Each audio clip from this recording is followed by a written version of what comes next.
Yang pertama, mohon penjelasan Buya tentang perkataan bahwa telinga yang berdenging adalah nama kita disebutkan di alam malakut, maka bersolawatlah. Mohon penjelasannya tentang perkataan ini, jazakallah. Yang kedua Buya,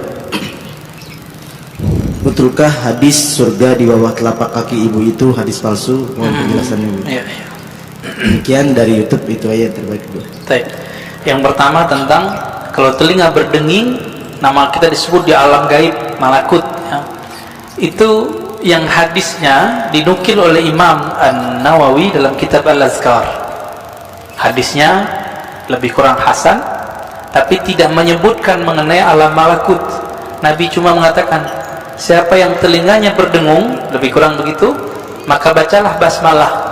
Lalu ada doanya, zakaraniallahu bi khairin, semoga Allah menyebutku dengan yang baik. Itu maksudnya, bahkan bukan malakut saja, semoga Allah menyebutku dengan yang baik. Berarti lebih dari Jabarut, lebih dari semuanya. Kalau Allah berbicara di mana? Karena Allah nggak petu tempat. Nah, ini yang disebut qadim ya, qadim. Tapi bisa saja kalam Allah disampaikan ke alam-alam yang lain. Wallahu ta'ala alam. Itu maksudnya, hadisnya hasan ya. Yang kedua, oh ya, surga di bawah telapak kaki ibu. Kalau kalimatnya begitu, iya, bukan hadis Nabi. Tapi yang ada di hadis Nabi, ridhonya Allah di bawah ridhonya orang tua, itu hadisnya ya. Kemudian yang semakna dengan itu ada di hadis Imam Al-Hakim, ada, tapi kalimatnya bukan di bawah kaki gitu, enggak seperti itu di hadis yang ininya ya.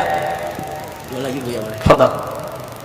Kalau aneh nggak tahu, aneh bilang nggak jawab ya, nggak ngerti gitu. Yang kedua, yang ketiga dan yang keempat, bagaimana cara kita mengalahkan nafsu ketika masa-masa futur? Yang kedua, Buya, untuk bab akidah, hakikat Allah dan arafa rabbahu, ulama sepakat harus memakai dalil hadis sahih untuk hujjah. Lalu bagaimana dengan hadis dari mimpi tadi bisa dihujjah akidah? Oke, bagus. Yang pertama tadi tentang cara mengalahkan nafsu. Di Quran itu kalimatnya cuma naha. Naha itu bukan mengalahkan. Naha, apa arti naha? Melarang. Jadi naha itu kita mampu melarang jiwa. Ini yang disebut mengontrol. Gimana caranya? An-nafs itu tidak bisa dizikirkan, dia cuma bisa dikontrol. Jika berkaitan dengan hawa nafsu, itu urusannya dengan makan. Maka jaga makannya, jangan yang haram dan jangan banyak. Jangan banyak ya. Jika berkaitan dengan syahwat yang besar, maka kurangi makan-makan yang membuat libido kita tinggi. Yang paling ringkas ya puasa. Puasa itu paling bagus. Jadi tidak ada lagi setahu saya yang paling kuat untuk mengolah nafsu jiwa kecuali puasa. Tidak ada lagi Pak. Coba cek Bapak ini kalau puasa jalan, ngelihat yang bening-bening nggak berani. Wah lagi puasa, gitu Pak. Coba aja tuh. Kalau nggak puasa, haji mumpung. Ya, tafadhal. Yang kedua tadi udah ya? Bab hakikat Allah. Oke. Hakikat Allah tidak diketahui kecuali oleh Rasulullah Sallallahu Alaihi Wasallam. Termasuk nanti Imam Mahdi itu mengerti hakikatnya Allah, ya, karena beliau pewarisnya Nabi. Plek, apa yang Nabi tahu ada di dalam kolbunya. Tapi bagaimana dengan mimpi? Bagaimana dengan kaidah tadi? Untuk hujjah akidah mesti hadisnya sahih, bahkan mesti mutawatir oleh sebagian ulama. Itu bab ilmu akidah. Ilmu akidah babnya bab akal. Ilmu akidah bab akal. Oke, kalau mimpi tadi bab mana? Yang nomor 4. Ya, orang ahli akal nggak percaya sama mimpi. Orang yang jago mimpi ketawa sama ahli akal, ilmumu segitu aja. Ya, jadi kita nggak perlu membantah. Ini dua jalur yang berbeda, gitu. Nabi SAW mimpi nggak? Mimpi, Pak. Wahyu pertama yang turun ke Nabi itu mimpi. Hadis Sahih Bukhari, kitab Bad'il Wahyi. Awal ma budi'a bihil wahyu ar-ru'ya salihah. Kira-kira begitu kalimatnya. Wahyu pertama yang turun itu bukan Quran. Yang pertama turun, cahaya turun kepada qalbu Nabi, sehingga beliau melihat mimpi yang indah.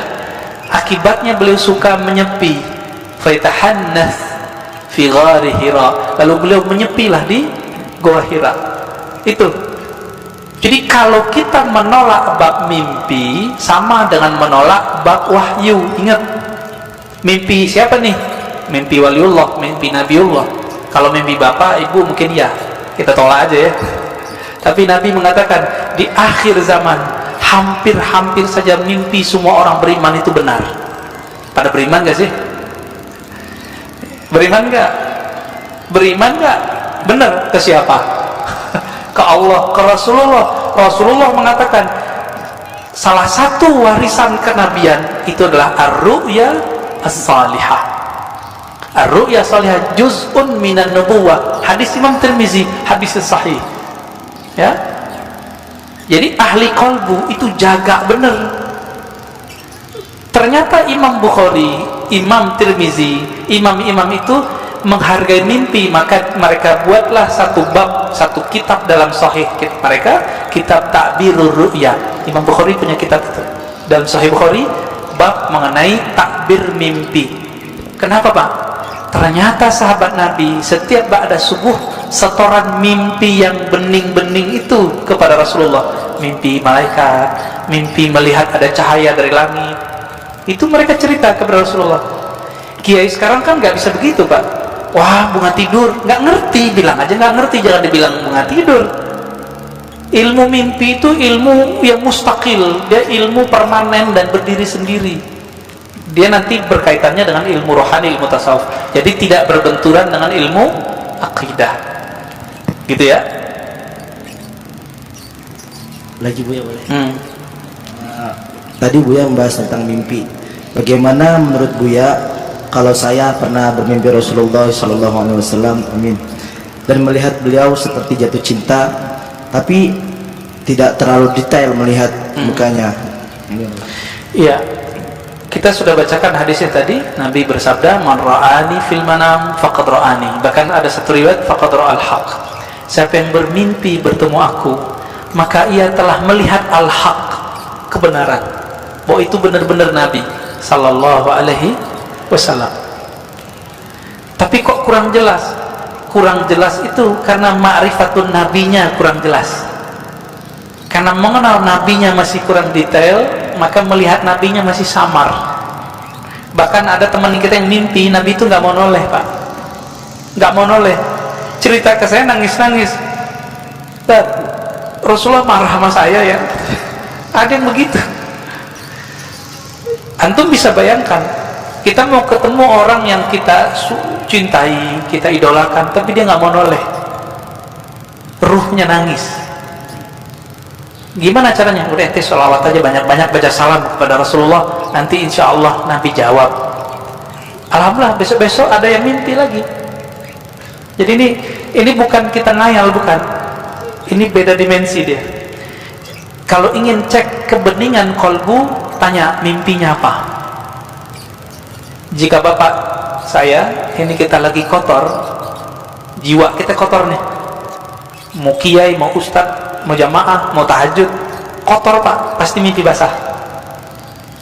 Jadi kalau mimpi basah, tobat Pak, tobat rohani. Dosa enggak, tapi rohani kita, oh kayaknya kita kotor. Sayyidina Umar ketika bermimpi menggauli budaknya, budak halal enggak? Halal. Apa kata beliau? Syaghalatni siyasah. Ya Allah, aku tersibukkan oleh urusan politik sehingga lupa wirid. Ini Umar, ngerti beliau. Tapi beliau pun kalau mimpi sama yang halal. Kalau kita kan kita berharap mimpi sama artis, Pak. Ya?